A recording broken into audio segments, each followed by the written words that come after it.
ہم نے دیکھا کہ پی ٹی آئی کے جو پچھلے دور حکومت ہے اس میں بھی اور اس دور حکومت میں بھی کے پی کا جو صوبہ ہے مسلسل دہشت گردی کی لپیٹ میں رہا ہے, اور یہ کسی سے ڈھکی چھپی بات نہیں ہے. لیکن جب صوبائی حکومت اور وزراء اعلیٰ کی بات ہوتی ہے تو آپ لوگ جو ہے نورہ کشتی میں ہی لگے رہتے ہیں, لیکن آپ نے صوبے کے اندر امن قائم کرنے کے لیے آپ نے کیا کردار ادا کیا؟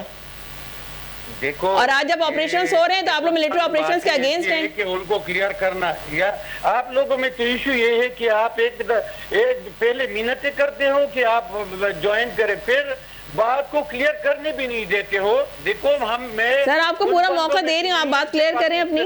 سوال کرنا تو ظاہر ہے, میں آپ سے سوال تو کروں گی. بات ہوتی ہے ان کی طریقے صاحب کی نیریٹو ہے یا ان کا بیانیہ اگر آپ نہیں چھوڑتے ہو تو ایسے پروگرام پہ ہم نادر بیچتے ہیں.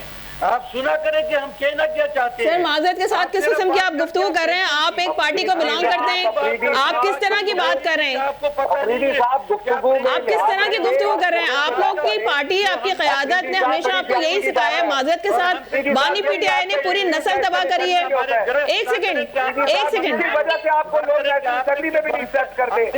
بم گرے, خدا کرے کہ آپ کے بم میں بلاسٹ ہو, خدا کرے کہ آپ کے بچے ٹوٹے ٹوٹے ہو جس طرح ہمارے ہوئے ہیں, خدا کرے کہ آپ پہ کوئی گرونا ٹھیک ہو, تبھی پتا چلے گا کہ آفریدی صاحب آپ کیا کس سینسس میں آپ آ کے بیٹھے ہیں بات کرنے کے لیے؟ آپ کس قسم کی گفتگو کر رہے ہیں؟ آپ کس قسم کی گفتگو کر رہے ہیں؟ معذرت کے ساتھ آپ سے ایک سوال کیا گیا, آپ اتنے چراغپا ہو رہے ہیں, آپ اتنے چراغپا ہو رہے ہیں, آپ جس قسم کی زبان استعمال کر رہے ہیں, آپ کے بانی نے آپ کو یہی سکھایا ہے. معذرت کے ساتھ آپ کے بانی نے آپ کو یہی تعلیم اور یہی تربیت دی ہے. نقصان ہوتا ہے, آپ تربیت دکھا رہے ہیں, آپ کو